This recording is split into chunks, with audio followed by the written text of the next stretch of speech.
Very good morning to my dear students and welcome to our psychology class. So we have successfully completed our third chapter and even the recapitulation is done, and also we have completed most of the question answers, and whatever is left you will write by yourself. Alright, so today we are going to start with the new chapter, that is chapter number 4, which is known as psychological disorder. So in this chapter, we will learn about various psychological disorder and the concept of abnormality, which is the core concept of occurrence of the psychological disorder, or which we can say as the basis of psychological disorders. Okay, so we will learn about abnormality. We will learn about the historical background of abnormality or psychological disorders. We will know about the factors which causes psychological disorders in a human being, and we will also know about various types of psychological disorder which are in trend nowadays. Okay, and mostly it occur and it can happen to anyone, right? So let us start with the objective of the chapter goes like this: to understand basic rules of issues of abnormal behavior. So here we will be knowing about what is abnormal behavior and about the historical background of abnormal behavior and the timeline how abnormal behavior was being seen by various people in the various eras, right? And secondly, we'll learn about factors causing abnormal behaviors and the different models of abnormal behavior, like the approaches with the help of which we can study abnormal behavior. And at the fourth, we will study about various major psychological disorders which are in trend and which can be found among various individuals. Okay, so let's start our chapter. So the first topic is about abnormal, right? So when we use the word abnormal, we mean it by saying that something which is away from normal, right? So maybe what we can say, see, in a class everyone is sitting, right? So among them, if one of the student suddenly wake up, like suddenly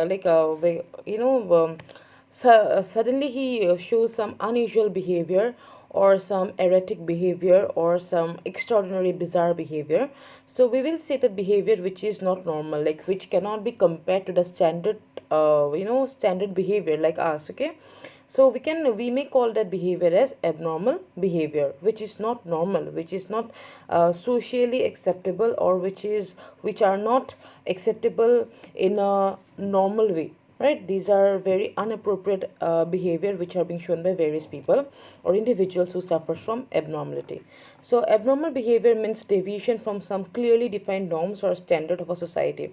As I've said you, in a class you are supposed to remain silent, you are supposed to maintain the rules and regulations, and also the decorum of the class. But if someone is showing some erratic behavior which is not appropriate, which is not acceptable in a class, that behavior can be defined as abnormal behavior, which is being deviated from the norms and standard of the society. Then we have the common features of abnormality. So there are 4 Ds with the help of which we can define abnormality. That is deviance, then distress, dysfunction, and dangerous. So when we say about deviance, we are concluding two important features, that is different and extreme. Okay, different means what? Which is not same like us, someone who is much more different than us. See, we may show different kind of behavior, but some behaviors are so extreme that we are compelled to say that those behaviors as abnormal or deviant behavior, right? Then we have distress. So in distress, it is said that a person who is having unpleasant mood or sorrows, then sadness, very low, right? That person suffers from unpleasant feeling and emotional state. And thirdly, we have dysfunction, interfering in personal daily life activities. So if a person is doing a daily activities like waking up, brushing his teeth, going for a bath, and after that getting up, getting ready for college or school, or maybe after that going for breakfast. But if a person does not do these common activities which he used to do before, if there is changes in his common activities, it means that something is interfering in his daily activities. That is known as dysfunction. That functioning is not proper, hence we say as dysfunctions. Okay, And the fourth, we have dangerous. Sometimes what happens, some behaviors are dangerous for that person who is suffering from abnormality, and sometimes it may become dangerous for the family members as well as the people who are around him or her, right? So this is the four D's with the help of which you can define abnormality. So when you are going to write the concept of abnormality in your copy after this class, you are going to conclude these four D's which are very important to define abnormality. Okay, so next we have the approaches of abnormal behavior. So these are the three approaches with the help of which you can view abnormal behavior. So deviation from social norms, as I have said, some behaviors which are not socially expected or socially appropriate, we call those behaviors as deviation or abnormal behavior. So for example, in a for example for us, going out at 12 may be very deviated behavior in a society if you're living in a complex. Okay, so in a complex, all of you are living with some rules and regulations. There are rules and regulations of a complex or a society you are living in. But if you are showing some inappropriate or socially unacceptable behavior, we will call that behavior as abnormal behavior, and we will view that behavior as deviating from the from social norms. Hence these behaviors are abnormal. For example, a boy who is coming late at 1 or 2, right? He's coming late, he's shouting, he's screaming at night and showing some inappropriate behavior. So we'll call that behavior as abnormal behavior. Then secondly, we have maladaptive behavior. So behavior which does not nourish well-being of an individual or the group. So it can be said as maladaptive behavior in a class. For example, in class 6, right?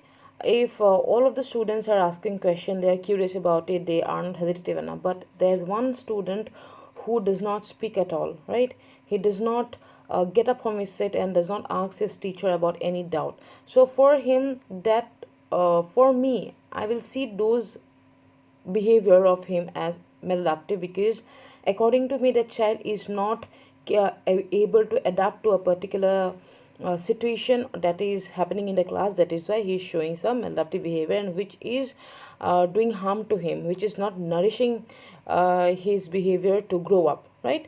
And thirdly, we have psychological disorder should not be linked with stigma, feeling of shame, rather it is a failure in adaptation. So what happened, shame cannot be defined as abnormal behavior, but they are saying that trying not to adapt to a particular situation can also be a reason of psychological disorder. For example, you are coming from one school to another, you're having a lot of problem in adjusting to the new school.